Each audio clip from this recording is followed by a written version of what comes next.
Abra a sua Bíblia em João, capítulo 14, versículo 16 e 17, duas passagens conhecidas. Evangelho de João, capítulo 14, versículo 16 e 17 é a primeira.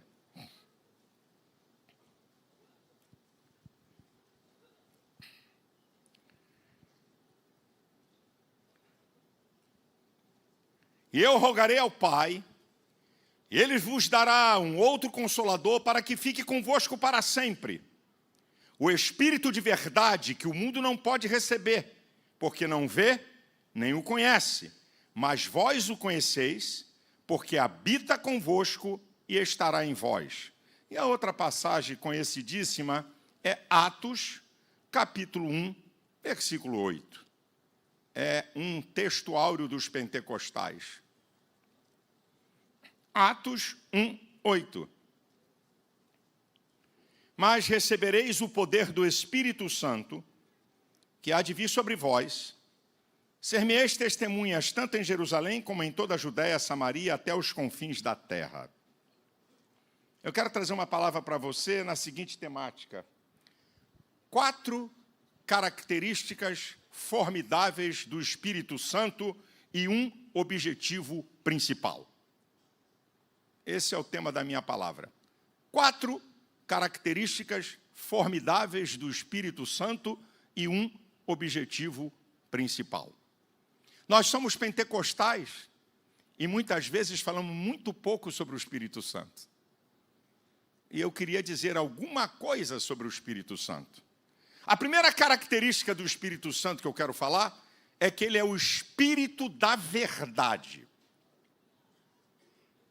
Se existe uma ênfase no Espírito da verdade, é porque existe o Espírito da mentira. Senão a Bíblia não dava uma ênfase ao dizer que o Espírito Santo é o Espírito da verdade. E a única coisa que a Bíblia dá paternidade ao diabo, é a única coisa, única, não tem outra coisa. É a mentira, João 8,44. Quando o texto vai dizer que ele é mentiroso e pai da mentira. Também Apocalipse capítulo 12, versículo 9, diz que foi precipitado o dragão, a antiga serpente chamada o diabo, Satanás que engana todo mundo. Olha o nível do capeta. Agora, esse espírito de mentira é tão terrível que até engana quem está na verdade. 1 Timóteo, capítulo 4, versículo 1, diz Paulo, o Espírito expressamente diz que nos últimos tempos, muitos apostatarão da fé, dando ouvido a espíritos enganadores e doutrinas de demônios. Espíritos enganadores, similidade com o Espírito Santo, similidade com a obra do Espírito, doutrina de demônio, teologia deturpada. Negam a divindade de Jesus, negam o Espírito Santo como pessoa, negam que a Bíblia é inerrante, palavra de Deus. Então a coisa é muito séria. Agora escute, o Espírito Santo é o Espírito da verdade, em segundo lugar, porque ele procede do Pai. Em João, capítulo 15, versículo 26, Jesus falou, mas quando vier o Consolador, que da parte do Pai vos hei de enviar, aquele Espírito de verdade que procede do Pai, ele vai testificar de mim. Então, o Espírito Santo é o Espírito da verdade que procede do Pai, procede de Deus. Terceiro, o Espírito Santo é o Espírito da verdade porque ele só ouve verdade. O Espírito Santo só ouve verdade. Jesus falou em João 16:13. Mas quando vier aquele Espírito de verdade, ele vos guiará em toda a verdade. Não falará de si mesmo, mas de tudo quanto tiver ouvido e vos anunciará o que há de vir. Então o Espírito Santo é o Espírito da verdade, porque uma das suas funções é comunicar os mistérios de Deus que devem ser revelados ao homem. Deus faz isso através do Espírito Santo. Não é através de anjos, nem de arcanjo, nem de serafins, nem de querubins. É o Espírito Santo que traz a verdade de Deus para você e para a igreja. Uma outra coisa interessante, não tenha dúvida, não tenha medo, o que o Espírito Santo dirige à igreja e dirige a sua vida. Não tenha. Isso vai trazer para você paz, segurança e alegria. Mesmo que o Espírito Santo, preste atenção a isso aqui, comunique algo que não seja bom, melhor, preste atenção. Mesmo que o Espírito Santo comunique algo que não seja bom, segundo a lógica e perspectiva humana. O que é que o senhor está querendo dizer com isso, pastor? Quem te falou que o Espírito Santo só comunica a coisa a você e a mim, a igreja, coisa que satisfaz o nosso ego e que nos alegra, como no sentido de que ser uma coisa boa? Eu vou te provar na Bíblia. O apóstolo Paulo, em Atos capítulo 20, do versículo 22 ao 24, olha o que ele diz.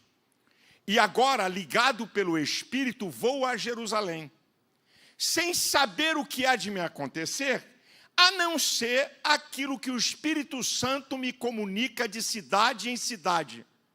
Prisões e tribulações. Agora ele vai continuar dizendo, mas em nada tenho a minha vida por preciosa, contanto que eu cumpra a minha carreira e o ministério que recebi do Senhor para dar testemunho do Evangelho da graça de Deus. Então o que é que Paulo está dizendo? Ele foi comunicado que na trajetória dele ia ter prisões e tribulações. Por algum acaso, prisões e tribulações é uma coisa boa? Pode me responder, irmão? Claro que não.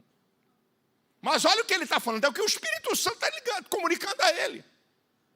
Olha, você vai para Jerusalém, te prepare, vai ter prisões e tribulações. Ele vai dizer, mas em nada tenho a minha vida por preciosa, contanto que eu cumpra a minha carreira com alegria, com satisfação, porque Deus sempre tem o melhor para mim, mesmo que a lógica humana diga que não. Quem sabe Deus está dirigindo alguém aqui para alguma coisa que na lógica humana não é boa, mas você vai cumprir um propósito de Deus e o final há uma recompensa por você obedecer à direção do Espírito Santo.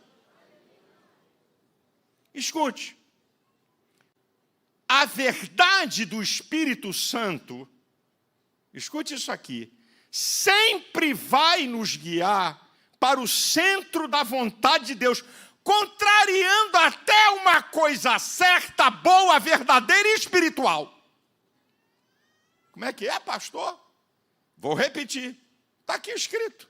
A verdade do Espírito Santo sempre guia você para o centro da vontade de Deus, contrariando até uma coisa certa, boa, verdadeira e espiritual. Vamos para a prova? Nós estamos enganados com a direção do Espírito Santo. Em Atos, capítulo 16, a partir do versículo 6, olha o que a Bíblia diz sobre Paulo e Barnabé.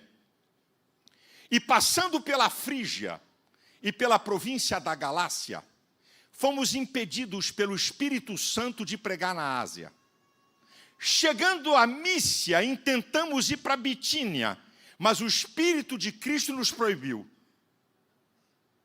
E descendo a Mísia, chegamos até Troades, e de noite tivemos uma visão.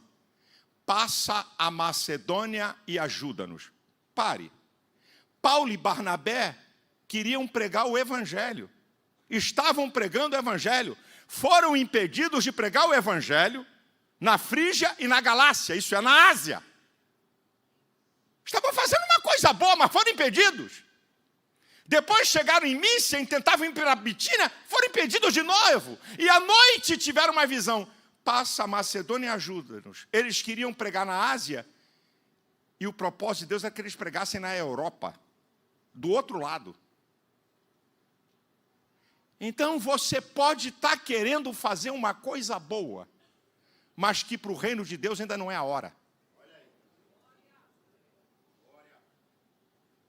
Quem te falou que só porque é verdadeiro, só porque é bom, só porque é espiritual que Deus vai te permitir? Quem te falou isso, meu irmão? Está aqui Paulo. Foi impedido de pregar na Ásia, porque Deus tinha um propósito maior. E é isso que você tem que entender, meu amado irmão. Muitas vezes o Espírito Santo está te impedindo alguma coisa, porque tem um propósito maior para a tua vida. Tem algo que Deus quer te usar em uma área, e o Espírito Santo vem e bota um barreiraço mesmo. E não adianta, vai dar cabeçada em parede, porque não vai derrubar, não vai passar, você não é guiado pelo Espírito. Você vê que Paulo, ele insiste. Passou pela Frígia e pela Galácia, não prega aí. Chegou em Mísia, tentava ir para Bitínia, também não vai pregar aí. Aí desce para todos. E aí de noite ele tem a visão. Você vai pregar nesse lugar que eu quero. Esse é um processo do Espírito Santo. O Espírito Santo não está sujeito à lógica humana. O Espírito Santo não está sujeito à percepção humana.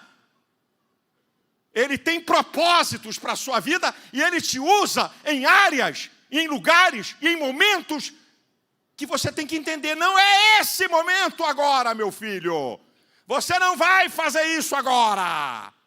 Mesmo que seja uma coisa boa, mesmo que seja uma coisa espiritual, mas que não está na hora. Você tem que entender isso. Em sexto lugar, por que sei que o Espírito Santo é o Espírito da verdade? Você já viu que muita gente diz assim, esses crentes são metidos, eles pensam que só eles têm a verdade. Você já ouviu essa conversa? Esses crentes são metidos, eles pensam que só eles têm a verdade. Nós temos o testemunho do Espírito Santo na nossa vida. Porque sabemos que o Espírito Santo é o Espírito da verdade. Primeiro, ele testifica quem eu era e para onde eu vou. Ele testifica quem eu era e para onde eu vou. João 16:8. É o Espírito que convence do pecado, da justiça e do juízo. Então ele revela quem eu era quando eu estava lá na vida de pecado e para onde eu vou. É o Espírito que testifica quem é Jesus. Já citei João 15:26. O Espírito de verdade que testifica de mim. É o Espírito Santo que testifica na nossa vida que Jesus é o único Salvador, o único mediador entre Deus e o homem e o único que pode nos salvar. Porque temos o testemunho do Espírito Santo na nossa vida, porque ele testifica quem eu sou. Romanos 8,16 diz, o mesmo Espírito testifica com o meu Espírito que eu sou filho de Deus. Então, você e eu temos um testemunho no nosso Espírito de que nós somos filhos de Deus. O Espírito testifica. E como sabemos que o testemunho do Espírito Santo é verdadeiro? Prova dos 9. Como é que a gente sabe que o testemunho do Espírito Santo é verdadeiro? O texto que eu li de João 14, 16 e 17. Eu rogarei ao Pai para que envie um outro Consolador, para que fique convosco para sempre. O Espírito de verdade, que o mundo não pode receber, porque não vê e nem conhece. Mas vós o conheceis, porque habita convosco e estará em vós. Está aqui o testemunho. Como é que eu sei? Prova dos 9, de que eu estou na verdade. Porque o Espírito Santo está comigo e em mim. O Espírito Santo está com você e em você. Então você tem um testemunho. Pode falar o que quiser, pode criticar o que quiser, pode xingar o que quiser, pode caluniar crente do que quiser, pode dizer que a gente é maluco, que a gente é retardado, débil mental, que a gente está por fora. Falem o que quiser. Há um testemunho do Espírito Santo que está com você e em você. Tem aqui alguém nessa manhã que tenha o testemunho do Espírito Santo na sua vida?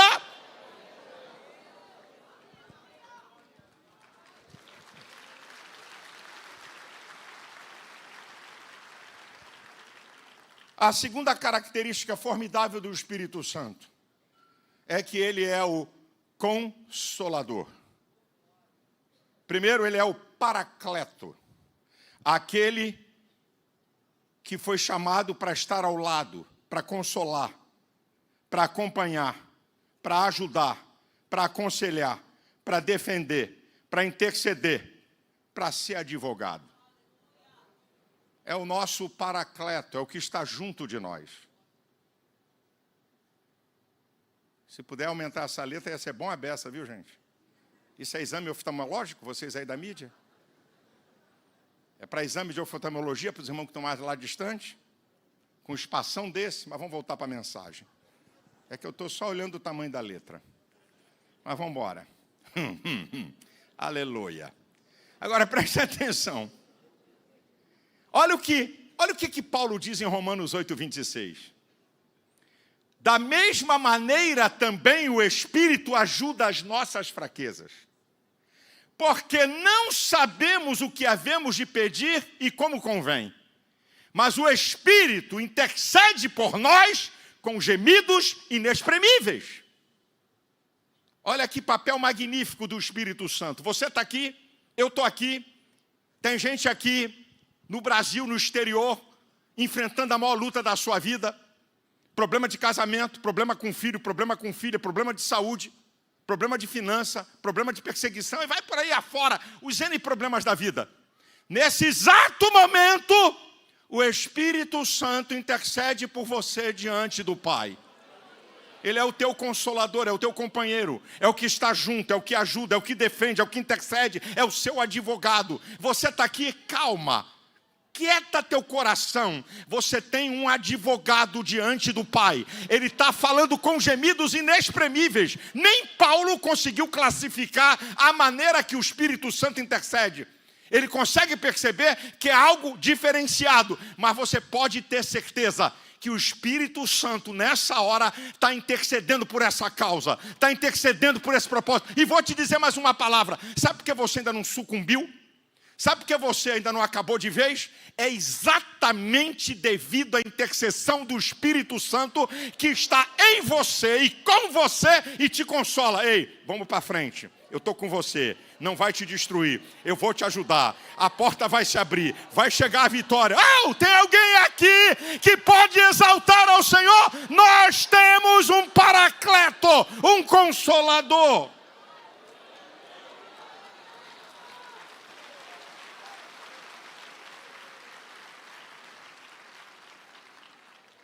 Agora, preste atenção a isso aqui. Quando Jesus falou, eu enviarei o outro Consolador, no grego o allos. O que significa isso? Alguém além de mim, em adição a mim, como eu, outro da mesma forma. Então, quando Jesus está dizendo, eu vou enviar um outro allos. Eu vou enviar alguém além de mim, em adição a mim, como eu, outro da mesma espécie. Sabe o que significa isso? Que o Espírito Santo hoje, ele faz a mesma coisa se Jesus estivesse fisicamente presente. O que o Espírito Santo faz hoje é a mesma coisa se Jesus estivesse fisicamente presente. Agora, preste atenção, isso aqui que é interessante. Você, não sei se você já ouviu falar em allos plástico. O que é isso? Para você entender esse negócio que o Espírito Santo é o outro. O que é o allos plástico? Um material colocado no interior do organismo vivo, mesmo sendo diferente, pode comportar-se da mesma maneira, semelhante ao tecido do organismo vivo e sendo tolerado por isso. O que é isso, pastor? Isso é chamado allos plástico. Silicones, válvula do coração, peças ortopédicas. São chamados de allos. São peças semelhantes ao tecido vivo. que é colocado no organismo é semelhante, é parecido, mas não é. Mas desempenha a mesma função. Materiais diferentes, com semelhança, para desempenharem a mesma função. São materiais semelhantes, diferentes. Uma coisa é a válvula natural do teu coração. Outra coisa é uma válvula fabricada. Uma coisa é ossos reais. Outra coisa são ossos fabricados de material, chamado halos. Eles fazem o mesmo papel do organismo vivo. Agora para pensar. Se materiais diferentes, com semelhança, colocado no organismo vivo, o organismo o recebe e substitui válvulas do coração, materiais ortopédicos, silicones. Agora você imagina o Espírito Santo. O Espírito Santo é da mesma essência divina que Jesus, é uma personalidade de Deus. Uma sintonia perfeita. O mesmo poder, a mesma autoridade, o mesmo propósito de um Deus todo-poderoso. Para você entender que a substituição de Cristo pelo Espírito Santo não fica devendo absolutamente nada.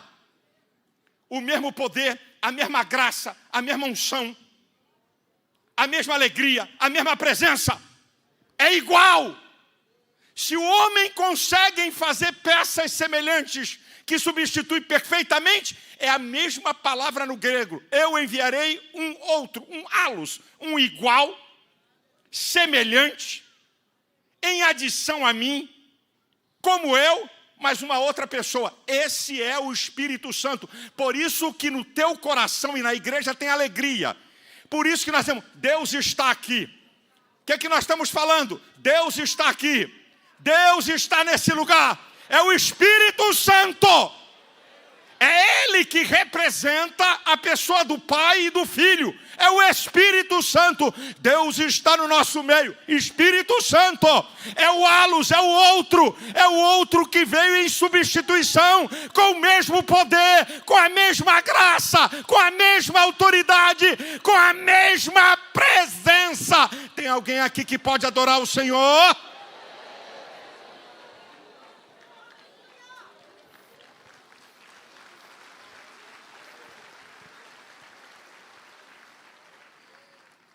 A terceira característica do Espírito Santo é uma característica de soberania, supremacia absoluta. Aquilo que está em João 3,8, que fala dessa característica do Espírito Santo. O vento sopra aonde quer e como quer, e ouves a sua voz. Não sabe de onde vem, nem para onde vai. É a soberania, a supremacia do Espírito Santo de agir como quer, aonde quer, do jeito que quer, e desculpe a ignorância, não deve satisfação a ninguém. Esse é o Espírito Santo. Ele faz o que quer, mas sempre o melhor. O Espírito Santo, ele faz o que quer, mas a marca é sempre o melhor. Ele sempre nos leva para o centro da vontade de Deus. Ele usa quem Ele quer, do jeito que Ele quer, e não quem nós achamos que Ele tem que usar. Por isso que eu repito aqui na igreja e falo em reunião de pastores. Eu não chamo ninguém, eu reconheço quem Deus chama. Porque se eu fosse chamar alguém, eu só chamava meus amiguinhos. Só quem fala bem de mim. Mas como não sou eu que chamo, é o Espírito Santo, e Ele chama quem Ele quer, porque Ele tem soberania para isso. Mas por que, meu Deus do céu, por que Deus está usando essa pessoa? Você está dizendo que o Espírito Santo está errado? Você conhece a fundo a vida daquela pessoa ou você conhece o que é aparente? Você conhece a oração da pessoa? Você conhece essa pessoa na intimidade com Deus? Ei, querido, cumpre o teu propósito e deixa a vida dos outros em paz. Deixa Deus usar quem Ele quer, meu irmão. Eu aprendi isso há muito tempo com o meu mentor, o pastor Santos. Meu filho, nós não escolhemos ninguém. Nós reconhecemos quem Deus escolhe. E é essa a minha preocupação. Eu fico muito preocupado aqui. Quando tiro um pastor, quando boto um pastor, quando transfiro um pastor, eu estou perguntando a Deus, Senhor, como é que é isso? Quem eu vou mandar para esse lugar? Quem eu vou tirar daí? Quem vai para lá, quem vai para cá? Como é que é isso aí? Me dá uma direção. Me dá uma orientação. Porque a igreja não é minha. Já disse aqui, quem guia a igreja é o Espírito Santo. E a mesma coisa você que trabalha nos vários setores da igreja. Não escolha só seus amiguinhos, não. Reconheça quem Deus chama. Reconheça quem Deus chama. Eu não gosto muito dessa pessoa, não vou muito com a cara dele. Por isso que meu sogro deixou muitas lições para mim. Eu nunca vi meu sogro proteger nada de família em relação à igreja. Mas vi a turma tomar cipuada por tentar influenciar ele. Ou para proteger algum amiguinho, ou para ele assentar-lhe a mamona em quem estava arrumando problema com o filho. E o pastor olhava assim e dizia, quem mandou você se meter nisso? Quem mandou? Nunca vi o pastor tomar partido por causa de filho. Esse é um problema. Você toma partido por causa de um amiguinho no setor que você trabalha, ou por causa do teu filho. E aí está o problema. Porque quem chama é Deus. Quem chama é Deus, através do Espírito Santo. Ele é soberano para distribuir coisas boas e não ruins. Lá em 1 Coríntios 12, 11, diz que o Espírito distribui os dons como Ele quer. Então Ele só distribui coisa boa. O Espírito Santo nunca vai distribuir uma coisa ruim para você. Ele só tem coisa boa. Olha o que Ele distribui. Os dons, isso é, facetas da divindade de Deus manifestadas para o homem. Dons de curar, operação de maravilha, palavra de ciência, profecia. Olha o que Ele distribui, gente. Quem distribui coisa ruim somos nós. O Espírito Santo não. O Espírito Santo só distribui coisa boa. Quarta característica do Espírito Santo. Atos 1:8. E recebereis o poder do Espírito Santo. Essa palavra no original é dunamis. Presta atenção nisso aqui. Dunamis. Palavra que significa poder, força, potencialidade e habilidade milagrosa. Agora, a palavra dunamis é a raiz etimológica de 3 palavras que denotam o poder do Espírito Santo. A palavra dunamis, que significa poder, poder transcendental, é a base, é a raiz etimológica de 3 palavras que mostram o poder do Espírito Santo. Quais são as 3 palavras? Primeiro, dinamite. Dinamite abre caminho onde ninguém abre, muda cursos de rio, destrói obstáculos. Esse é o poder do Espírito Santo. O Espírito Santo é dunamis, é uma dinamite. Abre caminho onde ninguém consegue abrir, a força humana não consegue. Estradas, rochas, montanhas, esse é o Espírito Santo. Ele tem poder para abrir caminhos onde ninguém pode. Ele tem poder de remover coisa ruim que ninguém pode remover. Esse é o Espírito Santo. A segunda palavra, que é raiz etimológica da palavra dunamis, é dínamo. Então, o Espírito Santo é dinamite, o Espírito Santo é dínamo. Aparelho que gera corrente contínua, que transforma energia mecânica em elétrica. Esse é o dínamo. Agora escuta isso. A teoria do dínamo produz um campo magnético em qualquer lugar que possui tanto uma direção como magnitude. Isso é poder e força.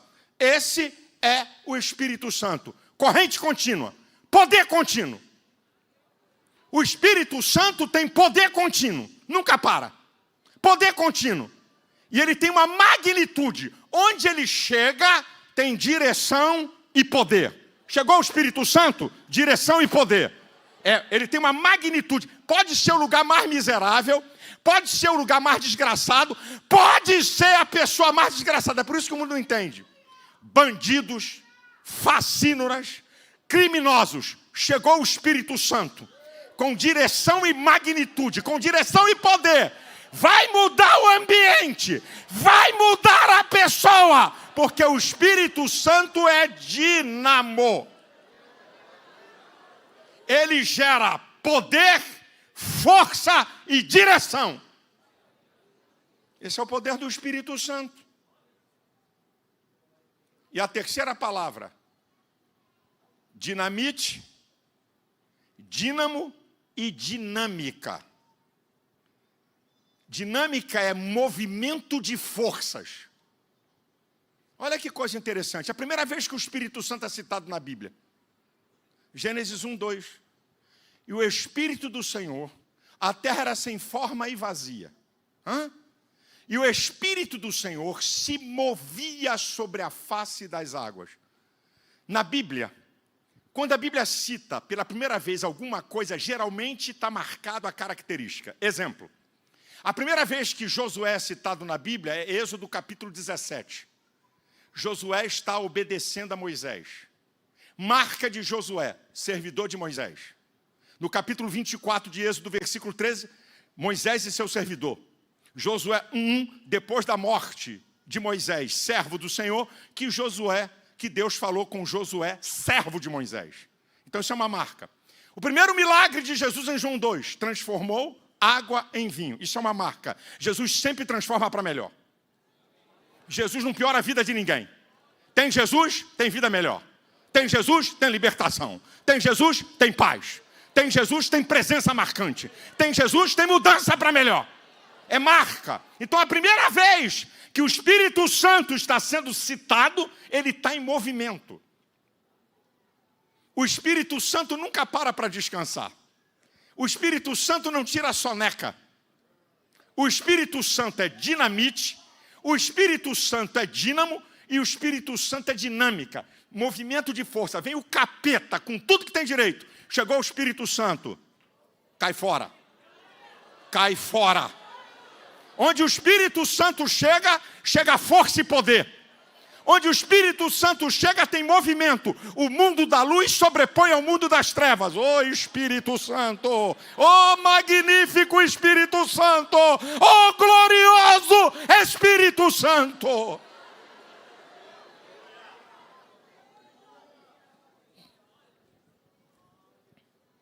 Agora preste atenção que eu vou te falar. Aqui estão as 4 características, tem outras, do Espírito Santo. O Espírito de verdade, o Consolador, o Espírito de soberania e o Espírito de poder. Agora, eu disse que eu ia falar aqui sobre 4 características extraordinárias do Espírito Santo e um objetivo principal. Qual é o objetivo principal? Nos enviar como testemunha poderosa de Cristo. Tudo isso do Espírito Santo é para nos enviar como testemunha poderosa de Cristo. Presta atenção. Os discípulos não foram testemunhas no cenáculo. Atos 1:8, e recebereis o poder do Espírito Santo e ser minhas testemunhas. Jerusalém, Judeia, Samaria e confins da terra. Os discípulos não receberam poder para serem testemunhas no lugar de oração. Atos 4:31. E tendo orado, moveu-se o lugar em que estavam reunidos. E todos foram, e todos foram, e todos foram. cheios do Espírito Santo e com ousadia anunciavam a palavra de Deus. O movimento do Espírito Santo não vai ser para você dar testemunho no cenáculo, não vai ser para você dar testemunho no lugar da oração, e tampouco vai ser para dar testemunho na igreja. Atos, capítulo 4. Queria que você abrisse a sua Bíblia. Acompanhe comigo. Atos, capítulo 13. Não é Atos 4. Atos 13. Só a primeira frase e depois eu pulo para o versículo 4. E na igreja que estava em Antioquia. Estava falando da igreja. Agora, versículo 4. Assim estes, enviados pelo Espírito Santo, desceram a Seleucia e dali navegaram para Chipre. O que eu vou falar aqui para você, meu querido, lembre-se que o Espírito Santo é espírito de verdade, espírito de soberania, espírito de poder, espírito de consolação, o Paracleto. Tudo isso, sabe para quê? É para Deus te usar. Olha o que vai acontecer. Isso aqui é profético. Nós estamos enganados, gente. Desculpa, irmãos. O povo do movimento pentecostal está enganado. Ele está pensando que o movimento do Espírito é para ficar dentro da igreja dando cambalhota, rodopiando e falando língua estranha. Ou tendo visão ou revelação.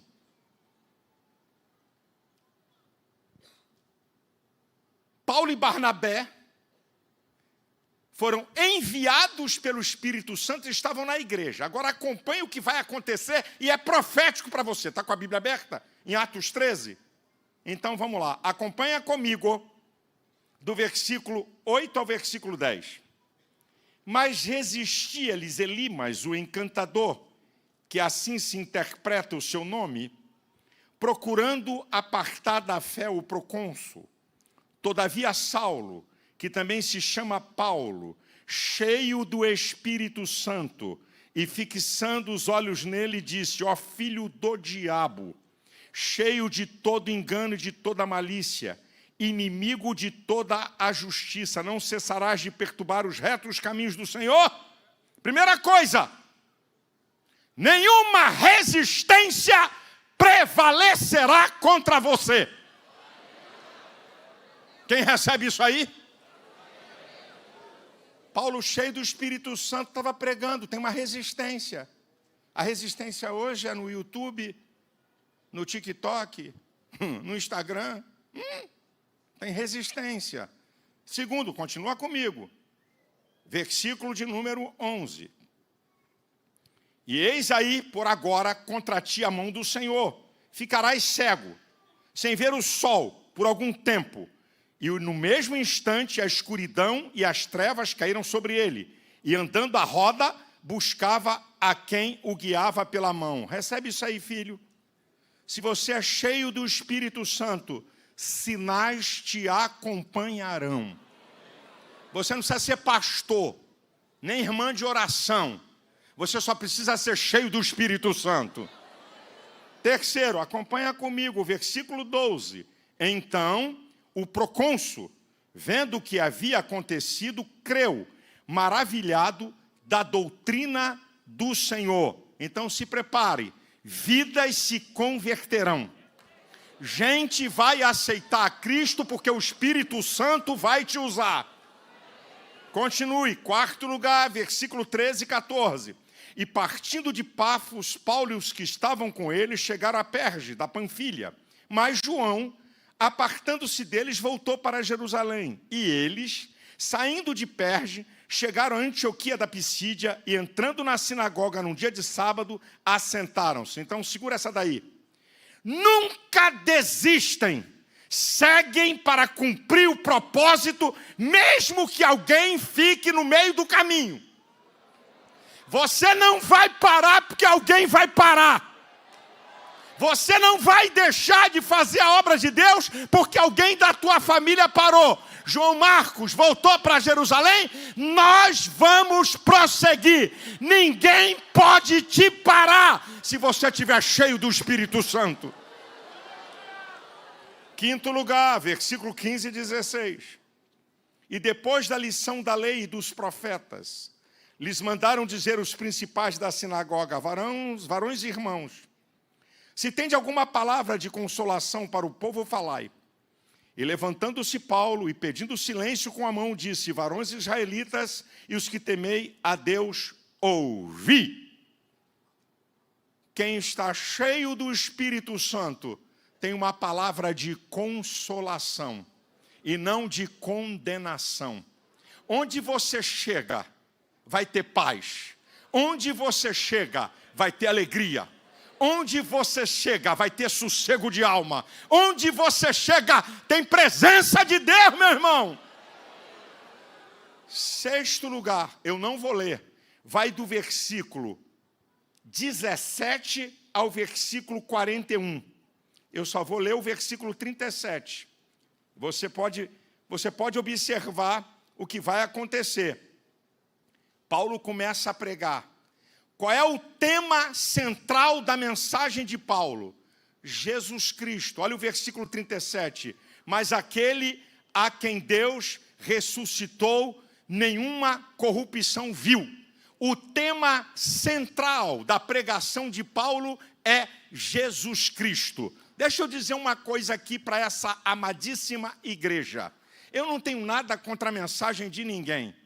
Eu não vim aqui porque estou usando essa mensagem para esculhambar quem está pregando. Eu não vim aqui fazer isso porque eu sou pregador. Agora, eu fico admirado que hoje eu estou vendo uma turma de pregadores que pregam tudo, menos Cristo. Pregam autoajuda, pregam como ficar rico, pregam coach, pregam tudo. Mas quando você espreme, onde é que está Jesus? Não está. Não tem. Eu prego diversas coisas, eu prego coisas de família, eu prego coisas de homem, eu prego coisas de pai e de filhos, eu prego coisa de motivação, mas, meu querido, você não pode só pregar isso. Atenção, pregadores, atenção, pastores, porque o mundo está cheio dessa gente. Você quer ouvir coach? Eu dou o nome de uns 3. Você quer ouvir? Quer ouvir treinamento? Como conquistar? Como ser um CEO?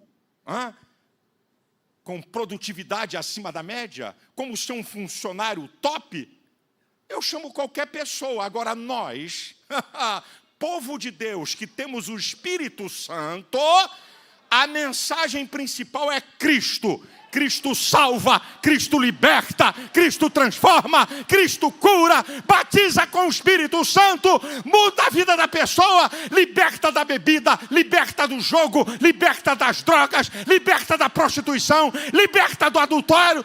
Cristo, Cristo, Cristo é o tema da nossa mensagem.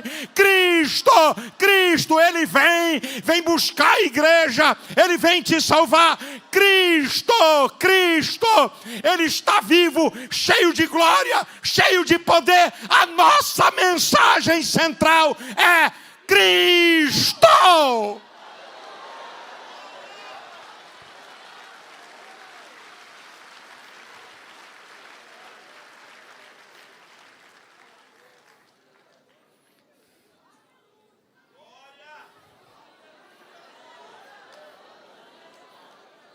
Irmãos, igreja, pastores, pregadores, só Cristo muda radicalmente a vida de uma pessoa. Eu, uma vez na faculdade, eu tinha um professor que gostava de botar um texto no quadro e a partir do texto ele dava aula. Aí um dia ele chegou, ele sabia que eu era pastor, ele colocou um texto. João 8,32. E conhecereis a verdade e a verdade vos libertará. Aí ele falou para mim assim, e aí pastor, tá certo? Eu falei, continua. Vai botar uma pegadinha para mim? Continua, ele só botou uma parte do texto. Aí ele começou a falar sobre a verdade de Erich Fromm, a verdade de Freud. Começou a falar sobre as escolas do comportamento humano. deixei ele falar, e quando ele acabou, eu falei, professor, você para herege não falta nada. Aí ele deu uma risada e disse, por quê? Porque existe um princípio na ciência da interpretação da Bíblia, que texto sem contexto é pretexto para heresia. Se só existisse João 8,32, o senhor estava cobertíssimo de razão. A verdade de Erich Fromm, a verdade de Freud, a verdade dessas escolas todas, só que o versículo 36 completa o 32. Se, pois, o Filho vos libertar, verdadeiramente sereis livres. Jesus é a única verdade que liberta o homem do pecado. Não tem outra verdade, meu irmão. Só tem uma verdade absoluta. Todas as verdades são relativas. O Evangelho é a verdade de Cristo completa. É a verdade absoluta. E nós estamos aqui hoje na verdade. Estamos celebrando a ceia porque estamos na verdade. Estamos aqui por causa de Cristo. Quem é cheio do Espírito Santo anuncia a Cristo.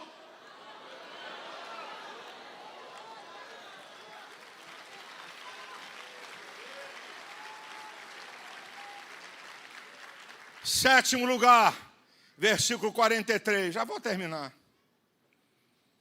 E despedido da sinagoga, muitos dos judeus e dos prosélitos religiosos seguiram Paulo e Barnabé, os quais, falando-lhes, os exortavam a que permanecessem na graça de Deus. Escute isso. Muita gente vai seguir você, mas não se esqueça, aponte para Cristo e saia do foco. Olha aqui, ó. Uma multidão de gente seguindo Paulo e Barnabé. Mas Paulo e Barnabé saem do foco. Ei, é ele. Eu estou vendo um evangelho egocêntrico e não cristocêntrico. Um evangelho onde a pessoa é enaltecida. A pessoa é aplaudida. Ei. O que Deus está fazendo através de você na vida de outras pessoas, não se coloque nesse lugar para ser bajulado e adorado. Vou dizer uma coisa para vocês. Tem gente na igreja que só faz alguma coisa para trazer as pessoas para si. Meu Deus, irmã. A irmã aqui deu um meu Deus profundo. Meu Deus! Tem gente na igreja que quer se apropriar. E aqui eu tenho uma máxima comigo. Quando eu vejo alguém de algum departamento que acha que é dono, está na hora de sair. Quando eu vejo aqui algum pastor que acha que é dono de alguma igreja, está na hora de sair. Nós não somos donos de nada, nós somos mordomos. Nós estamos aqui para dizer, é Cristo, olhe para Cristo, sirva a Cristo. Nós estamos aqui por causa de Cristo, aqui é a igreja de Cristo.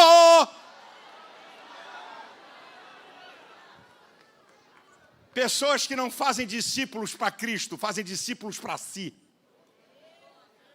E eu conheço essa gente. Eles são o centro. Se não tiverem, não acontece.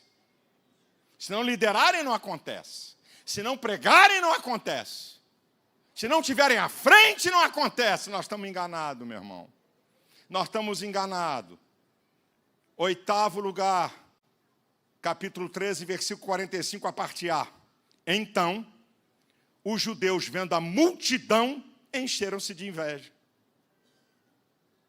Uma multidão seguindo Paulo e Barnabé. Se prepare para a inveja, meu filho.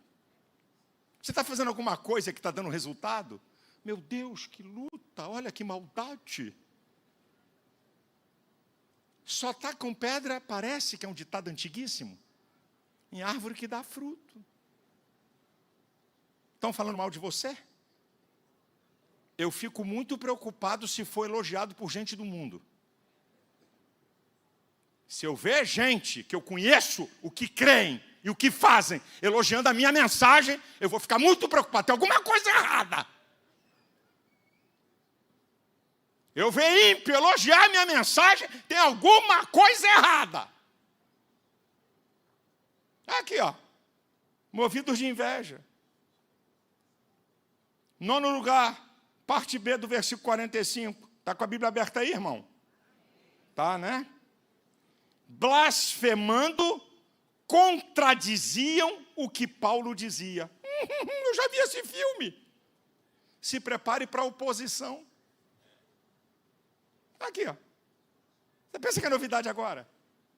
Não é novidade não, irmão. Blasfêmia. Debochando de Deus. Contradiziam o que Paulo dizia. Agora no versículo 47. Porque o Senhor assim nolo mandou. Eu te pus para a luz dos gentios, para que sejas de salvação até os confins da terra. Se submetem a Cristo e não fazem o que querem. É o que Paulo está dizendo aqui. Vocês não querem ouvir? Vocês não querem o Evangelho? Nós vamos para os gentios. Nós vamos cumprir aquilo que Deus quer. Você não foi feito para fazer o que você quer no reino. Você foi feito para fazer o que Ele quer que você faça no reino.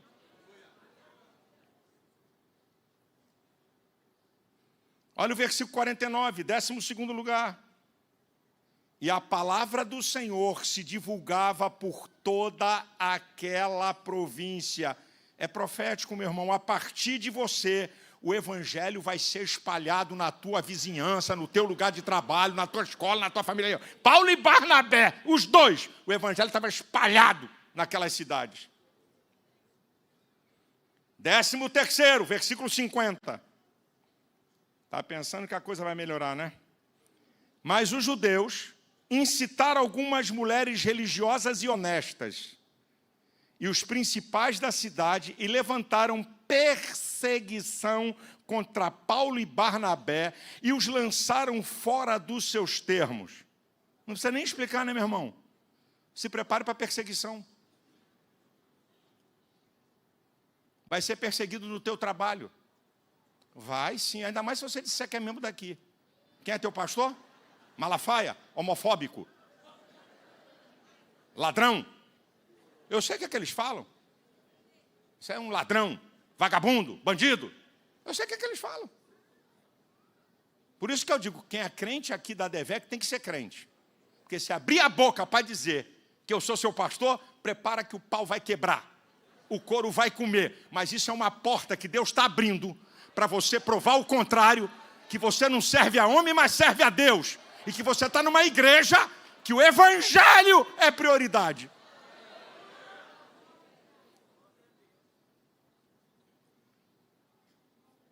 Versículo 51. E sacudindo, porém, contra eles o pó dos seus pés, partiram para Icônio. Queridão, lutas, adversidades, perseguições não vão te deter. Não vão te deter. Pode o pau cantar, pode meter o pau. Está escrevendo alguma besteira aí agora? Está me caluniando aí? E você está pensando que eu vou parar? Está pensando que eu vou parar por causa de calúnia e difamação? Você vai parar porque estão falando de você, estão falando mal, estão te caluniando. Não, você vai seguir em frente. Porque você tem o Espírito Santo, você não vai parar. Eu estou declarando aqui, nada vai deter você. Nada, nenhuma perseguição, nenhuma luta, nenhuma adversidade. Nada vai... Você está cheio do Espírito Santo, então você vai prosseguir. Em último lugar. Olha que coisa linda. Versículo 52. E os discípulos estavam cheios de alegria e do Espírito Santo. Preste atenção nisso aqui, meu irmão, que eu vou terminar. O mesmo princípio da física vale para o mundo espiritual. A lei da física diz que dois corpos não podem ocupar o mesmo espaço. Isso é uma lei da física. E isso também é uma lei do mundo espiritual. Se você está cheio do Espírito Santo, não tem lugar para tristeza, não tem lugar para desânimo, não tem lugar para angústia, não tem lugar para decepção, porque você está cheio do Espírito Santo. Olha o que aconteceu com esses caras. Perseguidos, caluniados, difamados, expulsos da cidade, mas o texto encerra. Mas os discípulos estavam cheios de alegria e do Espírito Santo. Eles estavam cheios da verdade. Eles estavam cheios do Consolador. Eles estavam cheios de soberania. Eles estavam cheios de dunamis, cheios de poder. Oh, aleluia! Tem algum crente aqui cheio do Espírito Santo? Então você não vai abaixar a cabeça, você não vai viver em melancolia, você não vai viver reclamando da vida. Meu Deus, que dificuldade. Não, vamos embora. Tem luta é porque tem vitória, tem choro é porque vai ter alegria. A coisa está mal, mas vai ficar boa. A coisa está ruim, mas vem vitória. Tem alguém aqui que pode levantar e exaltar aquele que é rei e que é Senhor? Fique de pé, exalte. Você tem o Espírito Santo, o Espírito Santo está com você e em você.